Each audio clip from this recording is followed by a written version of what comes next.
नमस्कार साथियों, स्वागत है आपका YouTube channel Hindi steno class में। अभी जो मैं डिक्टेशन अपलोड कर रहा हूँ 90 शब्द प्रति मिनट के हिसाब से मासिक पत्रिका की डिक्टेशन है, जो आपके आगामी जो स्टेनोग्राफर्स के एग्ज़ाम होने वाले हैं उनके लिए बहुत सहायक है। तो आप इसे लिखें, अनुवाद करें, एक अनुवाद डेली 10 मिनट का किया करें।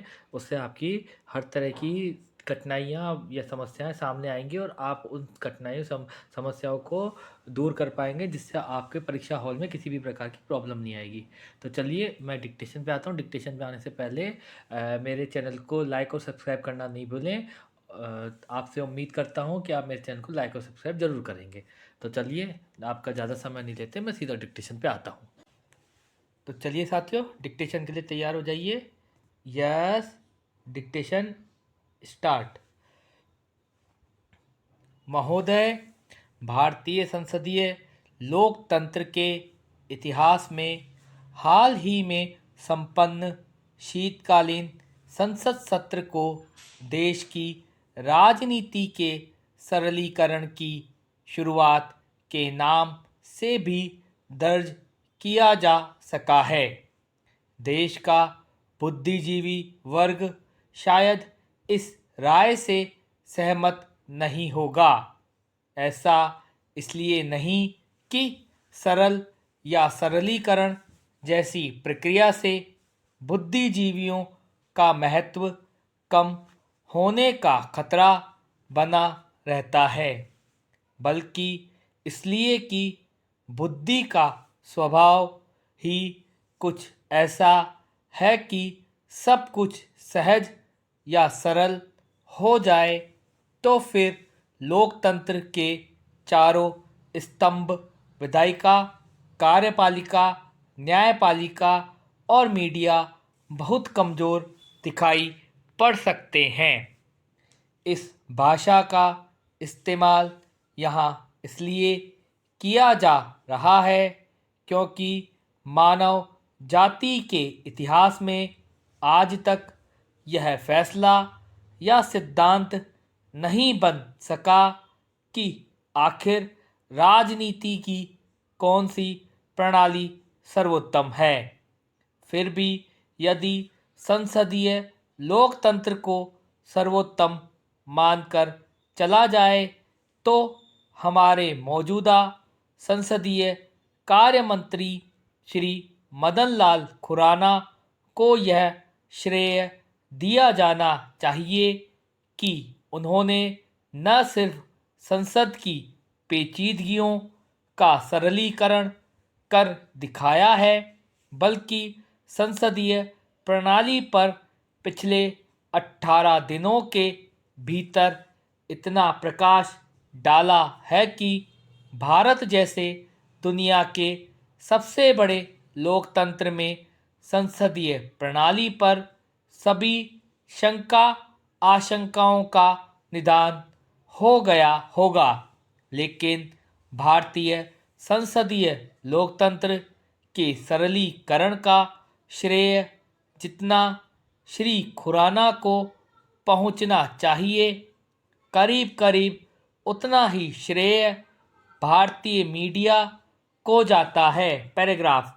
देश के प्रिंट मीडिया और इलेक्ट्रॉनिक मीडिया की कवरेज पर जाएं तो यह अंतर करना मुश्किल हो जाता है कि संसद और संसदीय कार्य मंत्री अलग अलग इकाइयां हैं या फिर एक ही इकाई के दो पर्याय हैं।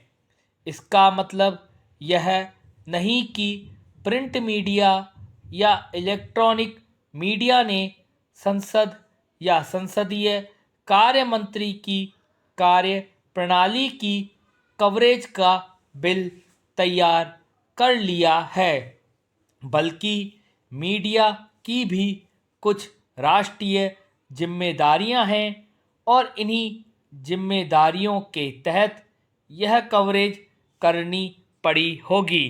यह अलग बात है कि मीडिया को अपनी जिम्मेदारी निभाने में यदि किसी सांसद ने दिल खोलकर योगदान दिया है तो शायद संसदीय कार्य मंत्री श्री खुराना ने ही दिया है।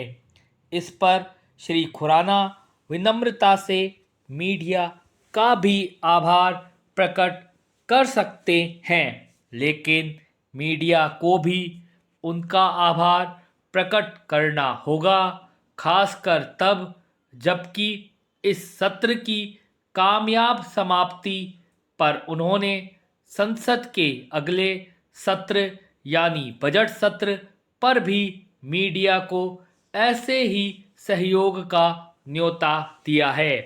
मीडिया के संसदीय सत्र को कवर करने वाले पत्रकारों ने भी श्री खुराना ने इस न्योते को चुनौती नहीं माना, बल्कि इसे सहज स्वीकार कर लिया होगा।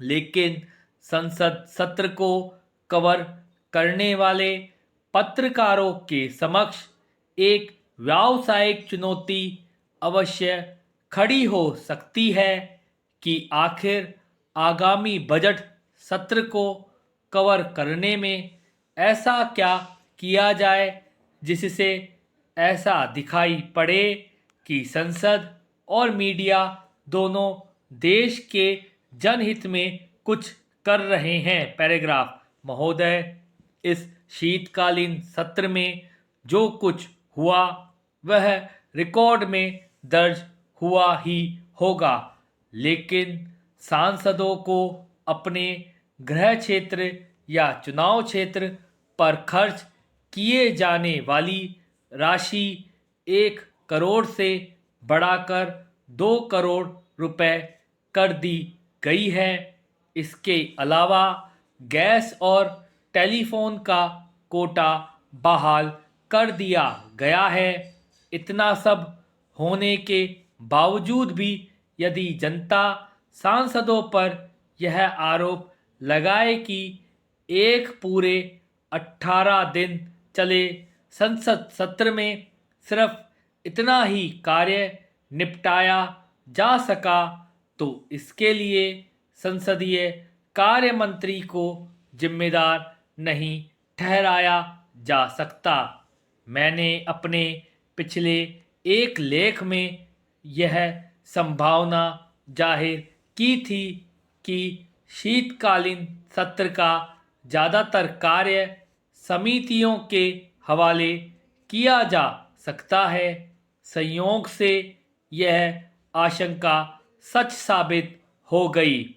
इस बाबत यहाँ यह भी स्पष्ट कर देना शायद जरूरी है कि संसद सत्र की प्रति मिनट कार्रवाई पर 4 लाख रुपए से ज़्यादा खर्च आता है।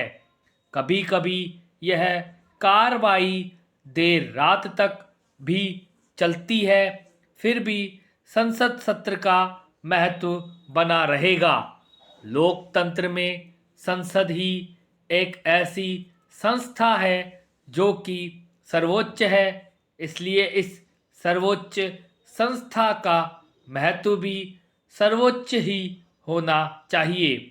यदि इस सर्वोच्च संस्था के भीतर हाथापाई देखने को मिलती है तो यह संसद की सर्वोच्चता का अंग नहीं बल्कि लोकतंत्र का हिस्सा ठहराकर संसद की सर्वोच्चता और गरिमा को बरकरार रख लिया जाता है।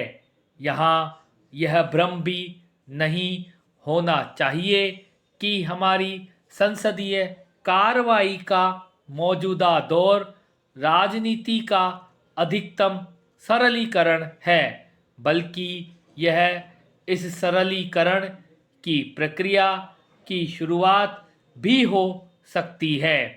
इसके अलावा चालू दशक में दुनिया के देशों में आर्थिक उदारीकरण की चर्चा जारी है, लेकिन राजनीतिक उदारीकरण की मिसाल भी संसद के शीतकालीन सत्र के अंतिम चरण में तब दिखाई पड़ी जब संसदीय कार्य मंत्री श्री मदन लाल खुराना ने राष्ट्रपति महोदय से माफ़ी मांगी और इसका ऐलान भी किया। पैराग्राफ, इसमें कोई शक नहीं कि माननीय प्रधानमंत्री जी को अपने पूरे मंत्रिमंडल में संसदीय कार्य मंत्री के रूप में श्री मदन लाल खुराना से बेहतर कोई और सांसद नहीं मिल सकता था। यदि यह जिम्मेवारी श्री खुराना के अलावा किसी अन्य को सौंपी गई होती तो शायद संसद सत्र का नतीजा ज़्यादा कुछ न निकलने पर भी इतना सार्थक नहीं हो सकता था जितना कि श्री खुराना के चलते हो जाता है। Stop dictation, stop. तो साथियों आप इसे लिखिए, 90 की स्पीड है, आप इसकी प्रैक्टिस करें, अच्छे से लिखिए, अनुवाद करें, ताकि आपकी किसी भी प्रकार की झिझक या किसी भी प्रकार की घबराहट या 10 मिनट का अनुवाद ना करने की जो प्रैक्टिस है उसमें आपका डेवलपमेंट हो सके, उसमें आप और निखार ला सके। तो चलिए साथियों, आज के लिए इतना ही। जाने से पहले एक बार फिर आपसे निवेदन है, कृपया मेरे चैनल को लाइक और सब्सक्राइब करना न भूलें। आज के लिए इतना ही। नमस्कार।